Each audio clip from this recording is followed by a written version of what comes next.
Soyez les bienvenus, bienvenue dans Les Vraies Voix. En tout cas, on est ravis de vous accueillir avec Philippe David. Bonsoir Philippe. Bonsoir Cécile, vous m'avez manqué. Oui, vous nous avez manqué. C'est bien. C'est bien, vous nous dites ça à chaque fois, mais voilà. C'est parce que je le pense.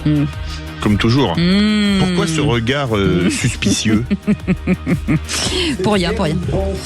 Comment? Non, mais C'est le terme pense. Ah oui. Ouais, c'est. Bon, écoutez. Ma pensée est très complexe. Alors que j'ai pas eu un appel, pas un message, rien du tout. Si je vous avais vraiment manqué, j'aurais reçu des fleurs, des Évidemment, je pleurais en permanence. Bien sûr, mon petit chat. Mais ça se voit, vous avez les yeux gonflés. Autour de cette table, Philippe Bilger est avec nous. Bonsoir, mon cher Philippe. Bonsoir. Quel bonheur d'être là. Et nous aussi, on est ravis de vous accueillir. Virginie Calmels, présidente fondatrice de Futura, École supérieure des technologies de demain. Bonsoir, Virginie. Bonsoir à tous. Ça faisait longtemps, Virginie, dites donc. Je viens quand je peux, je travaille. Non, mais c'est bien. Elle C'est fait bien. croire Comme ça, qu'elle vous travaille jouez à comme ça. l'extérieur. Elle paye une retraite, Philippe, c'est l'affaire. C'est ça. Bruno Godard est avec nous, auteur et journaliste indépendant. Ça va, Bruno? Très très bien. Ça fait quoi de voir Virginie Calmels en vrai? C'est quasiment le rêve d'une vie qui C'est se vrai. réalise. Je sais. Enfin, je la vois en vrai. Et ce numéro de téléphone 0800 26 300 300, et c'est Aude qui est avec nous aujourd'hui avec le grand débat du jour. Sous pression après le drame de l'affaire Liana, Sébastien Lecornu va proposer un renforcement des peines en cas de viol sur plusieurs victimes jusqu'à la perpétuité et l'obligation de boucler les actes d'enquête en 3 mois dans de crimes contre les enfants. Avec cette question du jour, Philippe. Faut-il la perpétuité pour les viols sur mineurs? Vous dites Non. oui à 96%. Vous voulez réagir? Le 0826 300 300. Moi, dans certains cas, ça ne me gênerait absolument pas parce qu'il faut protéger nos enfants. J'ai entendu un grand nom de Philippe Bilger, je crois.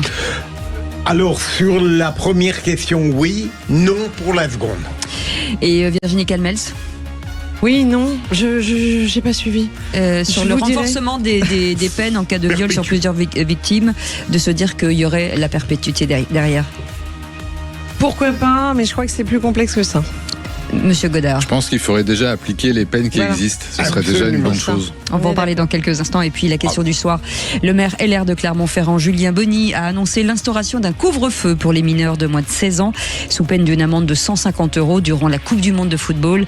Et à Toulouse, le maire d'hiver droite, Jean-Luc Moudenc, lui a emboîté le pas. Et on vous pose cette question. Les maires de Toulouse et de Clermont-Ferrand ont-ils raison d'imposer un couvre-feu? Eh bien, vous dites oui à 81%. Vous voulez réagir? Le 0826 300 300. Alors moi, je comprends que Monsieur Bonny n'ait pas envie que la place de Jaude devienne la place de la Concorde le soir de Jaude, le soir de la demi-finale, et que pour Jean-Luc Moudenc, que les allées Jean Jaurès ne deviennent pas l'avenue des Champs-Élysées le soir de la finale.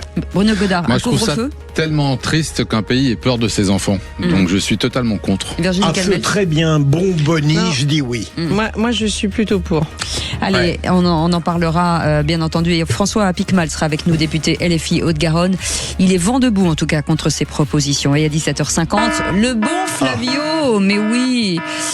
Et là, visiblement, ça n'est pas comment ça s'appelle, un pare-brise, c'est un gruyère, j'ai envie de dire.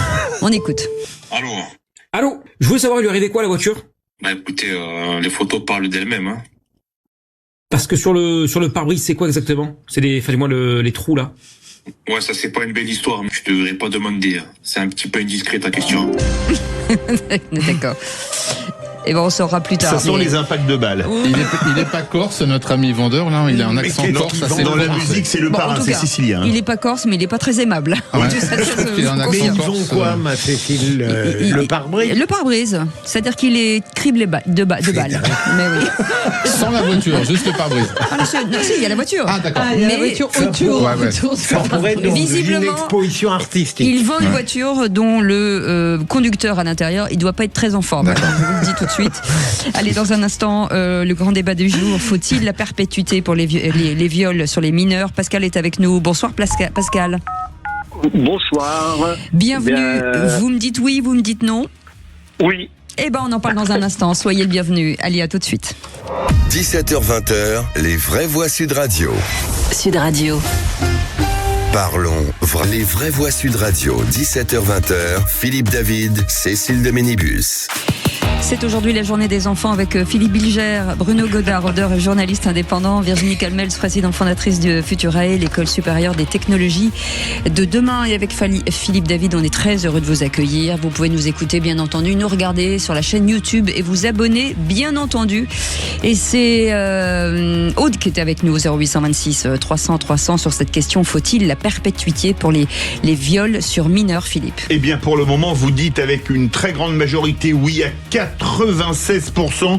Vous voulez réagir? Le 0826 300 300. Pascal est déjà avec nous. Tout de suite, le grand débat du jour. Le gouvernement est mis sous pression par les oppositions politiques, mais aussi par l'émotion qui traverse le pays. Donc Sébastien Lecornu a commencé à faire des propositions. Il vous sera proposé de débattre. S'il vous plaît. De débattre et de porter de 20 ans à la perpétuité pour les crimes sexuels commis contre les mineurs. Je suis très fondamentalement et pour toujours, je pense, contre la peine de mort, mais il est interdit de penser que ce genre de personne est une deuxième chance. Ça, je le pense aussi tout à fait personnellement. Les vraies voix Sud Radio. Et donc Sébastien Lecornu veut durcir les peines pour les violeurs en série avec la perpétuité au lieu de 20 ans de prison maximum. Pascal était avec nous. Bonsoir Pascal. Bonsoir à toute l'équipe. On vous souhaite la bienvenue. Quel est votre avis sur cette proposition du Premier ministre ? Eh bien, moi, je suis tout à fait d'accord. Bon, maintenant, c'est une proposition d'un ministre. Rien n'est encore mis à jour. On verra s'ils vont jusqu'au bout de leur pensée. Moi, je suis entièrement d'accord pour la bonne raison que c'est des enfants. La peine de mort avait été retirée sans même avoir passé par le peuple pour savoir si on était d'accord. Donc, quelque part, ça nous a été imposé. Maintenant, on en voit les conséquences de plus en plus, malheureusement. Donc, il faut mettre un terme à ce problème qu'on a et qui est récurrent, quoi. On a des affaires qui ne sont pas encore sorties, dont le Parlement et le Sénat ne veulent pas entendre parler. Donc ça, c'est aussi trop facile, parce que certainement qu'il y a des personnes de haute notoriété qui doivent être impliquées. Mais bon, voilà, il faut absolument en finir avec ce problème-là. Ou alors, si on ne veut pas en aller à la perpète, eh ben on fait la castration. La castration chimique, bien entendu. Voilà, comme en Italie. Ouais. Restez avec nous, Pascal. Philippe Bilger. D'une part, je ne crois pas que le problème de la peine de mort doive être remis en question. Deuxième élément, je ne suis pas impressionné par le score sur Sud Radio, dans la mesure où il y aura toujours une majorité de Français qui sera favorable à une augmentation des peines, surtout en plein désastre Liana. Et donc je considère que la proposition de Sébastien Lecornu n'est pas pertinente parce qu'elle révèle cette tendance française à fuir dans l'augmentation des peines, alors que, comme l'a très bien dit Bruno, on a ce qu'il faut. En revanche, Cécile, ce qui me paraît important, c'est l'autre, c'est-à-dire le fait d'avoir encadré les délais dans le laps de temps de 3 mois. Ça, c'est capital. Ouais. Alors, je rejoins Philippe Bilger sur ce point, c'est-à-dire que ça, c'est effectivement, mais pas que d'ailleurs dans ce domaine-là. Combien de fois a-t-on dit qu'il fallait que la justice aille plus vite, etc. Là, le débat, en fait, sur le durcissement de la peine, c'est pas un mauvais débat, simplement c'est pas exactement l'affaire qui nous occupe là. Il y a un autre problème, c'est que on peut durcir toutes les peines si finalement ça va pas jusque là, puisque en fait il y a eu un défaut d'instruction bien en amont en fait. C'est pour ça que pour moi il y a 2 sujets différents. Il y a le délai, l'instruction et être sûr que les problèmes sont traités, et ensuite il y a la peine. Et là effectivement un durcissement, moi, j'y suis plutôt favorable parce que je crois quand même que c'est tellement épouvantable ce à quoi on assiste. Ce que je n'aime pas en revanche, c'est qu'on soit tout le temps dans action-réaction et dans la dictature de l'émotion. Ça me dérange. C'est-à-dire qu'on a eu je ne sais combien de faits divers, et dès le lendemain, alors il y a eu un viol, boum, le lendemain on parle de castration chimique, et puis on n'en parle plus pendant des mois, et puis pof, il y a encore un fait divers, et c'est ça, moi, qui me choque, c'est que oui, bien sûr, il faut sans doute améliorer, légiférer, etc., mais avec de la vision, avec le temps de se poser, d'analyser vraiment ce qui est le plus pertinent, plutôt que d'être tout le temps dans cette culture de l'émotion. Bruno Godard. Oui, c'est exactement ça. En fait, on réagit toujours, en tout cas les politiques réagissent toujours uniquement avec l'émotion. En fait, ça n'a aucun sens parce que là, typiquement pour le cas qui nous intéresse, si jamais il y avait eu une peine à perpétuité incompressible, malheureusement, le même drame se serait joué. C'est pas ça le problème. Le problème, c'est qu'on a une faillite. Là, il y a une faillite de chaque étape. Mais c'est peut-être un peu plus dissuasif, peut-être. Bien sûr que non, la dissuasion, c'est pas suffisant. C'est pas comme ça que ça fonctionne. Malheureusement, ce serait tellement simple. Si jamais aux États-Unis il y a la peine de mort, c'est là où il y a le taux d'homicide le plus important, c'est là où il y a énormément de serial killers. Ça ne change rien. C'est ça qui est effrayant. En fait, il faut sortir de l'émotion, réfléchir posément et voir ce qui dysfonctionne. Et là, ça a du sens. Parce que en fait, ces violences faites aux enfants, ces violences faites aux femmes, elles ne viennent pas uniquement.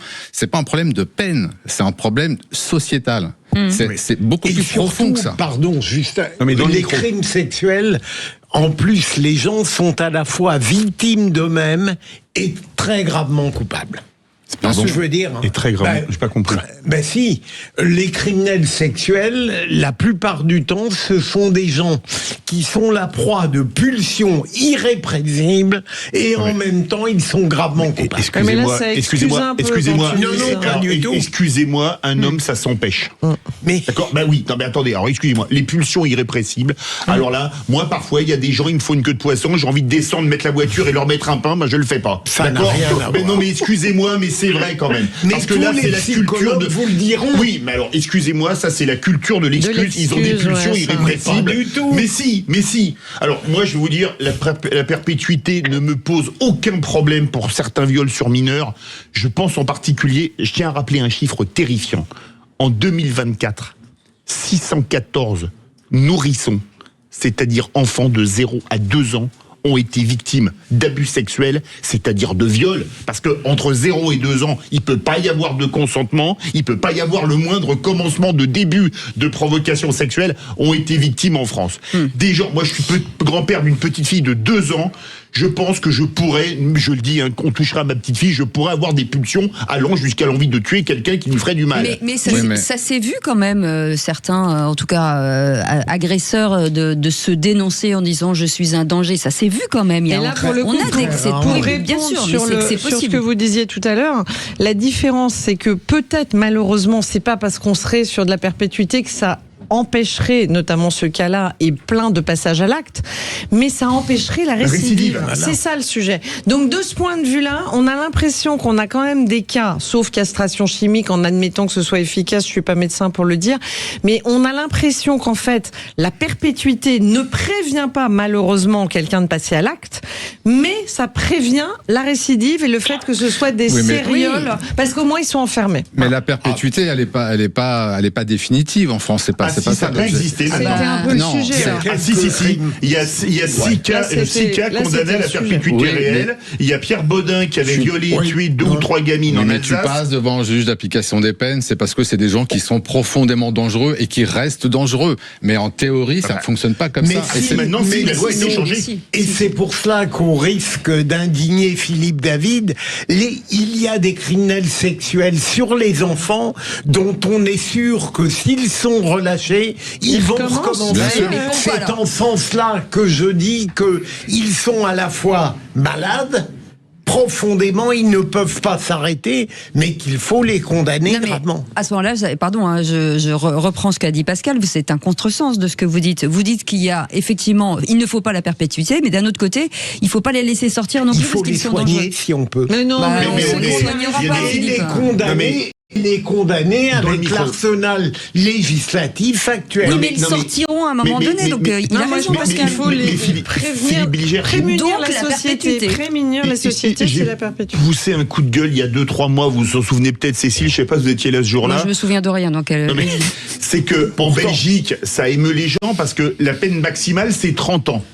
Et Marc Dutroux, ça fera 30 ans qu'il a été arrêté le 13 août prochain. Donc, comme il a commis un truc en prison, Dutroux peut parfaitement être libre d'ici la fin de l'année.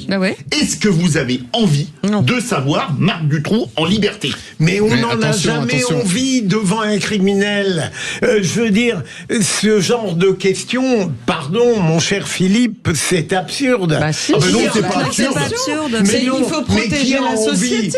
Il n'y a aucun criminel que j'ai envie de voir dehors. Et donc la perpétuité. Mais non, mais Moi, je suis binaire. Pour Dutroux, il ne sort jamais. Même Françoise Degois était... donc vous n'étiez pas là, et Françoise Degois, c'était un mardi. Même Françoise Degois et Samuel Botton disaient, moi, je ne veux pas voir Dutroux dehors. Ouais. Pascal, on reprend Pascal qui est avec nous, puisqu'il veut parler. Votre avis, Pascal? Oui. Moi, oui, totalement. Dutroux va sortir, qui va vouloir le voir dehors. Moi, j'ai un exemple tout bête. Ma fille a été en Gironde habitée, et en fait, un gars avait été relâché dans le village, qui était des problèmes de pédophilie. Et puis, il était dans le village. Par contre, il passait de pavillon en pavillon. Que sitôt qu'il y avait des nouveaux qui aménageaient, elle a été toute seule avec ses filles. Elle a été voir tout de suite la gendarmerie. La gendarmerie a dit, oui, mais nous, on peut rien faire. Il a payé sa peine. Mais, par contre, il était toujours revenu au village où ça s'était passé. Donc, à un moment donné, qu'est-ce qu'on attend? On attend que le citoyen fasse sa justice. Parce qu'à un moment donné, ça va arriver, ça. Mais c'est un vrai... Si on les coince pas définitivement, qu'on les envoie pas à Caillac, en Gironde, en hôpital Cadillac, en hôpital psychiatrique, et puis qu'on les enferme une bonne fois pour toutes, un jour ou l'autre, un Français fera sa loi. Et il ira planter le gars qui sortira. La question qu'on peut se poser, bougez pas Pascal, la question qu'on peut se poser, est-ce qu'ils sont, entre guillemets, soignables? Je crois que certains sont soignables. Certains, c'est combien de pourcents? Non, mais et comment le savoir surtout? Oui. Attention, là, on est en train de parler de gens qui sont malades. Il faut arrêter de moi, je pense qu'il faut sortir de ce cliché du violeur qui est forcément en détraqué sexuel. Mais moi, le viol, ce n'est pas seulement ça. Le viol, c'est de la domination. Bien entendu. C'est totalement différent. On n'est pas forcément. On parle de. Mais donc ils sont encore plus dangereux puisque c'est sciemment qu'ils le font. Bien entendu. Mais évidemment. Mais donc il faut les enfermer longtemps, essayer de les soigner, essayer de les rééduquer. Non, mais je ne pense qu'ils ne sont pas malades, donc faut pas les soigner. De toute façon, forcément, il y a un problème quand on n'est pas capable de gérer. Mais c'est pour ça que je ne comprends pas, parce que vous contredisez depuis tout à l'heure en disant ces gens-là, faut pas qu'ils sortent, et d'un autre côté, il faut pas qu'il y ait la perpétuité. Mais on peut pas vivre dans une société où en fait quelqu'un qui commet un crime monstrueux ne sort plus jamais. Ça va être impossible. Pourquoi?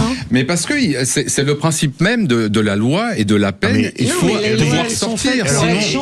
On va pas continuer à compter des fillettes violées. Mais sinon, on est dans la loi du talion. On revient sur d'autres. On libère Dutroux dans quelques mois alors.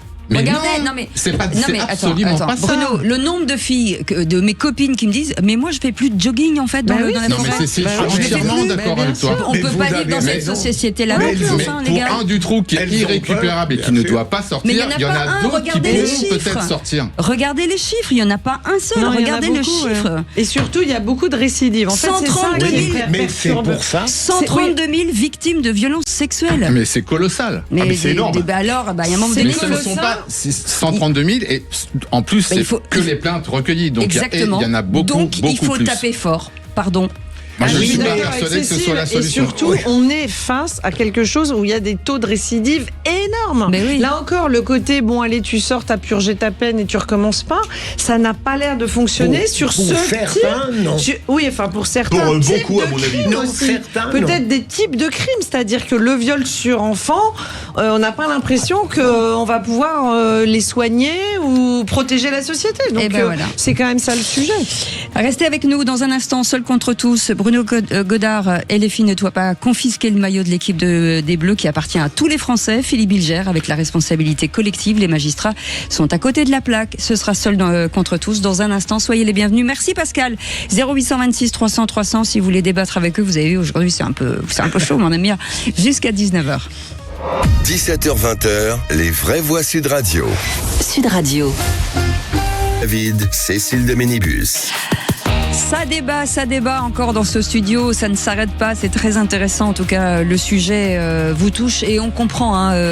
Vous savez que si vous voulez partager ce que vous aviez envie de, quand il y a un débat dans les vraies voix entre 17h et 19h, vous pouvez en parler avec Philippe David à partir de 19h aussi, parce que si vous avez le droit à la parole, elle vous est ouverte pour le coup. Elle vous est ouverte et d'ailleurs c'est écrit sur les murs, parlons vrai. Absolument. C'est tout. Oui. D'accord, ok, très bien. Oui, c'est écrit sur les murs du studio, vous êtes d'accord, les écrans. Mais c'est bien, c'est vrai. Comme ça, au moins, on sait que vous savez lire. C'est déjà une bonne nouvelle. Allez, je ne savais pas moi-même. Seul contre tous. Les vraies voix Sud Radio. Seul contre tous. Bruno Godard, vous dites que LFI ne doit pas confisquer le maillot de l'équipe des Bleus qui appartient à tous les Français. Alors c'est un sujet beaucoup moins grave que le précédent, qui peut paraître totalement anecdotique, non, mais qui je trouve a du sens en fait, oui. Parce que là aujourd'hui, le LFI a commencé à mettre en vente un maillot avec tous les repères visuels de l'équipe de France, avec des traits, enfin on voit que c'est un maillot de l'équipe de France. Et à la place de l'écusson, où sur les maillots de l'équipe de France depuis toujours, il y a le FFF de Fédération Française de Football, il y a LFI. Et à la place du coq, qui est le symbole de notre maillot, il y a le logo de LFI. Donc moi je trouve que ça a du sens de parler de ça, et je trouve ça profondément choquant, parce qu'en fait le maillot de l'équipe de France, c'est quelque chose qui appartient à tous les Français. Absolument. Il y a tellement de choses, il y a tellement peu de choses qui peuvent nous rassembler aujourd'hui dans une société qui est de plus en plus fracturée, qui est de plus en plus radicalisée, où les gens ne se parlent plus, où les gens sont incapables d'avoir un rêve en commun, d'être ensemble, d'être heureux ensemble. Et ben là, en fait, LFI décide de s'approprier quelque chose qui ne lui appartient pas, qui ne lui appartiendra jamais, parce que l'équipe de France, c'est à tout le monde. Et je trouve ça profondément choquant. Et en plus, derrière, vous avez le nom de Mélenchon. Donc on a un espèce de culte de la personnalité complètement délirant. Et cerise sur le gâteau, donc le maillot n'est pas très cher, il coûte 25 €. Mais cerise sur le gâteau, il n'est pas fabriqué en France. Ah bah très bien. Donc pour un parti politique qui lutte soi-disant contre la désindustrialisation de notre pays, en fait, ils vont acheter un maillot et vendre un maillot qui n'est même pas fabriqué en France. Je Donc vous rappelle quand même que du début à la fin. Que les t-shirts des écolos étaient aussi fabriqués en Chine. Je vous rappelle. Pas de réaction, de la Fédération française de Pour foot. l'instant non, mais je pense. Enfin moi, à la place de la fédération, je porte plainte pour parasitage de la marque, etc. C'est une mission totalement impossible, mon cher Bruno. Dire que vous avez totalement tort alors que vous avez absolument raison. Je sais pas comment faire. Ouais. Alors moi, je suis tout à fait d'accord avec Bruno, mais quand même, je vais essayer. C'est pas de la controverse, c'est juste que ça m'interroge parce que je suis inquiète. LFI a quand même des idées, voyez-vous, parce qu'il fallait la trouver, cette idée. Nous, elle nous révolte, mais c'est quand même bougrement malin, parce qu'il y a quand même beaucoup de gens en France qui adorent le foot, et qu'il va y avoir plein de gamins qui vont peut-être être fiers d'acheter le maillot avec marqué LFI Mélenchon. Sincèrement, je pense pas du tout. Alors, ça sera un échec, ce truc-là, c'est une certitude. J'espère. Moi, je suis pas sûre. Je trouve que quand on regarde ce qui s'est passé en politique sur les dernières années, malheureusement, l'innovation, elle est souvent plutôt du côté d'LFI. Rappelez-vous l'hologramme de Mélenchon. Oui. Eh ben, le maillot de foot avec marqué Mélenchon dans le dos et truc, je trouve, une fois encore, j'espère que, comme vous le dites, ça ne fonctionnera pas. Mais voyez-vous, moi, ce qui m'inquiète, c'est ce qui va se passer l'année prochaine pour notre pays. Et là, honnêtement, je ne parle qu'en mon nom, hein, ça me perturbe de voir que les autres, on a l'impression qu'ils sont un peu atones, avec tout le temps un peu les mêmes façons de faire de la politique, et que c'est chez LFI qu'il y a des idées. Alors des idées qui peuvent nous choquer, mais bon sang, ils disruptent, ils créent des trucs, ils inventent quelque chose, ils sont sur la balle, c'est-à-dire que c'est le cas de dire, là c'est le foot, et ben ils se mettent, vous voyez, et je trouve que, alors le maillot, je suis comme vous, hein, je trouve ça scandaleux, mais vous voyez, ils ont des idées, et qu'est-ce qui se passe en face pour les contrer? Et ben moi ça m'inquiète. Alors moi je vais pas être d'accord avec Bruno Godard, et vous allez voir pourquoi. Parce que déjà, moi je l'ai sous les yeux.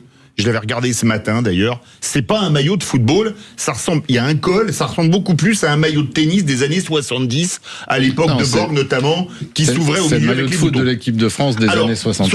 Ça c'est plutôt 82 vu les pareillements. Avec le col, c'est ça. Oui, mais alors, ils prennent un maillot. Il n'y a pas FFF. Il n'y a pas le coq. On va dire que c'est un maillot bleu. Bon et puis alors. Pour conclure, je sais qu'on est tous les deux grands fans de foot. Je sais que Philippe Bilger est un grand fan de foot. Je sais que vous aimez bien ça, Cécile. Je ne sais pas si Virginie est une grande fan de foot. Un peu. Mais c'est la France. Mais alors, désolé, le flocage à l'arrière, 27 Mélenchon. C'est un footballeur qui m'a jamais fait rêver, Mélenchon. Et je trouve que même, c'est un peu amusant à voir parce que je vous rappelle que Mélenchon adore critiquer les footballeurs et critiquer le football. Il n'y connaît rien en foot. Oui, mais en disant, je cite, que ça le choque de voir des smicards aller encourager des millionnaires. Voilà. D'accord ? Il le dit régulièrement. Alors c'est quand même un peu marrant de récupérer un sport sur lequel on crache, parce que les footballeurs de l'équipe de France, ils sont pas millionnaires, ils sont multimillionnaires. Donc ça prouve prouve que tout est bon pour essayer de faire de la retape électorale. C'est de la récupération politique. Mais moi, ce que je trouve vraiment fondamentalement triste, en fait, c'est que je pense qu'ils ont eu cette idée comme ça en disant tiens on va faire un maillot. À mon avis il n'y a pas un grand calcul derrière. Macron 27 là, c'était un fake news. Petite info, les 1000 premiers maillots ont été vendus en 2 heures. Super, génial, c'est formidable. Mais en fait moi je pense ce qui me rend profondément triste en fait c'est que personne dans l'équipe et levé la main en disant je suis pas sûr que ce soit une très bonne idée parce que le maillot de l'équipe de France c'est quelque chose et on va essayer de pas y toucher. Mais c'est l'inverse, c'est une super idée. Je suis pas persuadé que ce soit dans un but disruptif. Sauf que si c'est Jean-Luc Mélenchon qui a donné ces idées, ça m'étonnerait que quelqu'un dise non, c'est pas une bonne idée. Vous croyez que Mélenchon il s'occupe du merchandising? Est-ce que vous trouvez pas ça dangereux, c'est-à-dire que vous ayez écrit Mélenchon ou Bardella? Il va y avoir des bagarres avec ce maillot. C'est ça. C'est une certitude, il va y avoir des bagarres avec ce maillot. C'est tout le sujet, c'est ce qui m'inquiète, c'est qu'on est en train de cliver avec 2 bords chauffés à blanc. Si en plus maintenant c'est écrit dans le dos, on se dit est-ce que la guerre civile est pour 2027? C'est quand même un sujet. Il est dans sa stratégie permanente de conflictualisation. Oui, c'est le chaos permanent. Il est cohérent. Ah bah oui, il a une stratégie, je trouve. En tout cas, c'était très intéressant, un très bon sujet, Bruno Godard. Tiens, je vous mets 9 sur 10. Je vous remercie, Cécile. Pourquoi que 9 9, parce que sinon... Parce que comme ça, j'ai une marge de progression, voilà, c'est ça. Et puis on va me dire, oui, on a toujours pour M. Godard. Voilà. Philippe Bilger, avec la responsabilité collective, les magistrats sont à côté de la plaque. Alors, depuis quelque temps, je suis, quoique honoraire, à peu près en désaccord permanent avec ce que disent les magistrats, les syndicats, le deuxième personnage judiciaire français, Rémietz, qui a été récemment interviewé par Léa Salamé, et par ce qu'a dit la présidente de l'Assemblée nationale aussi par ailleurs. On a la conférence nationale des procureurs dont le président a dit la colère est mauvaise conseillère, et puis ensuite, il ne faudra pas de sanctions. Est-ce qu'il ne trouve pas que cette banalité sur la colère n'est pas à la hauteur de la tragédie? Et ensuite, qu'est-ce que c'est que cette idée absurde que si les rapports ciblent des responsabilités, notamment judiciaires, bien sûr qu'il faudra des sanctions.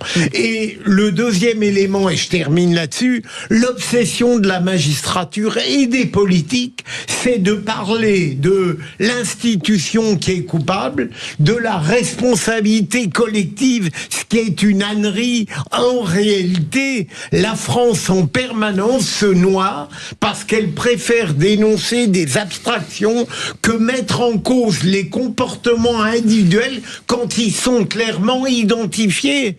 Je n'irai jamais dire, par exemple, à Philippe David, qui vient proférer parfois une chose fausse, qu'il n'est pas responsable puisqu'il y aurait une responsabilité collective. On sait que c'est lui qui a dit ça. Mais il ne dit jamais de choses fausses. C'est pareil, et c'est grave en permanence d'aller vers une fuite qui est la responsabilité collective, alors qu'on incrimine clairement les gens. Alors moi je suis complètement alignée avec Philippe Bilger. Je ne vais pas pouvoir apporter de la controverse. Je pense qu'on est dans un monde où on a trop fui les responsabilités, et derrière la responsabilité, il y a également la sanction, puisque c'est quand même ça la chaîne. C'est ok, qui est responsable, et derrière qui peut être sanctionné. Moi je suis pour un monde de la méritocratie où on sanctionne les erreurs, mais où aussi on récompense le mérite et le bon comportement. Et je pense que là, dans la justice, effectivement, à force de parler de la justice, le pot commun, le fonctionnement d'une institution, on oublie que dans toutes les institutions, dans tous les organes, il y a des gens très bons et il y a des gens un peu moins bons. Il y a des gens qui ont le sens de l'intérêt général chevillé au corps, et il y en a d'autres qui peut-être parfois le perdent. Il y a pas, tout le monde n'est pas. Et ce qui me frappe en France, c'est qu'on n'est que dans le nivellement par le bas. Donc en fait, on met tout le monde au même niveau, et comme ça, effectivement, plus personne n'est responsable, et surtout plus personne n'est coupable. Oui, moi je suis entièrement d'accord avec Philippe, et effectivement toute forme de corporatisme de toute façon est dommageable pour les avancées dans notre société, et aujourd'hui il est important de sanctionner ceux qui tout simplement ne font pas bien leur travail. C'est pas au nom de l'indépendance de la justice, on va se dire que la justice est intouchable, que voilà, tout le monde résonne ensemble. Non, c'est pas vrai. Il y a des très très bons magistrats, il y a des magistrats moyens et des magistrats médiocres, et donc il faut pouvoir peut-être pas les sortir de la magistrature, mais en tout cas les sanctionner pour qu'ils travaillent mieux, ils travaillent davantage, pour que les dossiers avancent, tout simplement. Parce que là, le drame qui nous touche aujourd'hui, il vient aussi de l'incompétence de certains magistrats. Et Bruno, le paradoxe, c'est que c'est les politiques qui nous donnent des leçons, alors qu'on est dans un système, à cause d'eux aussi, d'irresponsabilité illimitée. Bien sûr. Non mais moi ça fait des années que je râle, Philippe Bilger va dire que j'ai tort, sur la France qui est le pays à irresponsabilité illimitée. Alors ça concerne pas tout le monde, l'irresponsabilité illimitée ça concerne les politiques et les magistrats. La fameuse phrase, je sais plus qui l'a dite, responsable mais pas coupable, Georgina Dufoy, lors de l'affaire du sang contaminé qui a fait des centaines de morts. Je ne sais pas comment on peut arriver à avoir ce comportement à la Ponce Pilate, de se laver les mains en disant « Moi, je suis responsable mais pas coupable, circuler, il n'y a rien à voir. » Ça, je comprends pas. Mais d'ailleurs, regardez bien, le procès du sang contaminé, il n'y a eu aucune sanction. Il y a des médecins qui ont pris, mais les politiques, Fabius, blanchi, Georgina Dufoy, blanchi, et Edmond Hervé, un cas, on a dit que bon, comme il y a eu un cas où il aurait peut-être pu être mis en cause pour la contamination, que c'est peu un cas, on met une peine de principe. Les politiques sont irresponsables. Alors, les magistrats, là c'est pareil. Mais Philippe Bilger... Vous oubliez les journalistes, hein Ah non, parce qu'un journaliste peut se retrouver au tribunal et être condamné, cher ami. Mais les magistrats aussi, figurez-vous. Alors là, vous allez voir mon coup de gueule, vous n'allez pas être déçu, cher ami. Je le dis par anticipation, mais c'est pas grave. Vous ne connaissez pas les sanctions disciplinaires. Vous allez voir. Vous n'allez pas être déçu à 18h04. Je vous préviens tout de suite. Là, vous n'êtes pas au courant, mais vous donnez les verges pour vous faire fouetter. Alors là, vous n'allez pas être déçu. Dans votre sujet préféré. Non, mais ce qu'il faut, c'est que il n'a pas tort. Philippe Bilger, vous avez très souvent, cher ami, été très corporatiste pour défendre les magistrats. Ah non, alors ça, vous ne pouvez pas dire ça. Non, mais s'il vous plaît. Écoutez, s'il y a un magistrat... C'est comme si je vous disais que j'ai jamais râlé dans une émission. Un magistrat qui ne l'a jamais été, d'où l'antipathie très forte que j'ai suscitée, c'est bien moi, je hais le corporatisme. Alors que vous l'avez pour l'univers médiatique. Ah non, pas du tout. Alors, attends, mais vous plaisantez. Vous dites du bien vous-même. Mais vous avez vu le nombre de fois où je me suis... Mais vous avez vu les nombres de fois où je me suis fait des journalistes à ce micro, vous pouvez pas dire que je suis corporatif. Mais vous plaisantez, Léa Salamé, vous voulez qu'on fasse la liste. Ils étaient toujours à France Inter, ces journalistes. Il y en avait très peu de groupes Bolloré. Il y en a un peu partout. Quand même. Allez, mes amis, merci beaucoup. Effectivement, on reparlera des magistrats dans le coup de gueule de Philippe David. Vous allez chercher le défibrillateur pour Philippe Bilger. Vous me faites peur, moi vous me faites peur. Non, mais là, je me dis, vous allez passer votre dire que je pense que potentiellement, pour le coup, il aura raison. Allez, on verra, ma chérie. Je vous fais un bon teasing. En général, vous me dites assez constamment qu'il est à côté de la plaque. Non, mais ça, c'est faux. Ça, c'est. Non, mais là, c'est rien que dans l'intitulé, ça m'énerve. Allez, dans un instant, les amis, l'info en plus, près d'un cheminot sur deux est en grève, donc ce 10 juin, pour dénoncer la dégradation des conditions de travail et du service public du rail. On en parle dans un instant avec Alex Personne, qui sera avec nous, secrétaire général de la CGT Cheminot. À tout de suite. 17h-20h, les vraies voix Sud Radio. Cécile de Ménibus. Et autour de cette table, les amis, on est ravis d'accueillir Virginie Calmels avec monsieur Bruno Godard, avec monsieur Philippe Bilger. Vous avez vu, j'ai dit madame et monsieur maintenant. Ça y est, c'est bien. Monté dans mon estime de plus en plus. C'est fou. Vous allez atteindre des hauteurs de dingue. Et monsieur Philippe David. Appelez-moi son éminence. Sachant que je suis un point cardinal de l'émission. Bon, vous mais quand va-t-il s'arrêter Il le croit. Alors que c'est vrai qu'il appelle Sa Majesté. Pour le coup, il a une tête de cardinal. Non, elles sont grises. Le cardinal qui mange bien, qui mange à sa faim. De porter une éminence, c'est tout ça. Les amis, ne dites rien. En ce moment, il est en thérapie, ça lui fait du bien. Non, je plaisante bien. Sauf à mon thérapeute. Allez, c'est ça. Allez, tout de suite, les amis, l'info en plus. Les vraies voix Sud Radio. Et près d'un cheminot sur deux est en grève ce 10 juin pour dénoncer la dégradation des conditions de travail et du service public du rail. Axel Persson est avec nous. Bonsoir Axel. Bonsoir. Vous êtes secrétaire général de la CGT Cheminots. Une grève aujourd'hui puisque 13 suicides en 5 mois. Qu'est-ce qui a pu basculer selon vous ? C'est lié aujourd'hui à une politique qui est menée pas que à la SNCF, elle est menée aussi dans l'ensemble des entreprises ferroviaires aujourd'hui, y compris celles de droit privé, où au prétexte d'une mise en concurrence généralisée sur l'ensemble du territoire, les différentes directions d'entreprise cherchent à pressuriser et à baisser toutes les conditions de rémunération de travail vers le bas. Et ça, on le vérifie, que ce soit à la SNCF, mais y compris les entreprises privées, comme celle de Transdev qui exploite l'axe Marseille-Nice, ainsi que le T12, T13, qui sont des lignes de tram-train en Ile-de-France, qui sont également en grève aujourd'hui. Et c'est bien aujourd'hui une grève, pas que des cheminots SNCF, mais de l'ensemble des salariés de la branche ferroviaire, qui font aujourd'hui face au même problème. Et on a décidé aujourd'hui de répondre tous ensemble par la grève. Et j'insiste dessus, ce n'était pas que les cheminots SNCF aujourd'hui qui étaient appelés à la grève. La direction refuse aujourd'hui de lier ce drame au travail, c'est ça ?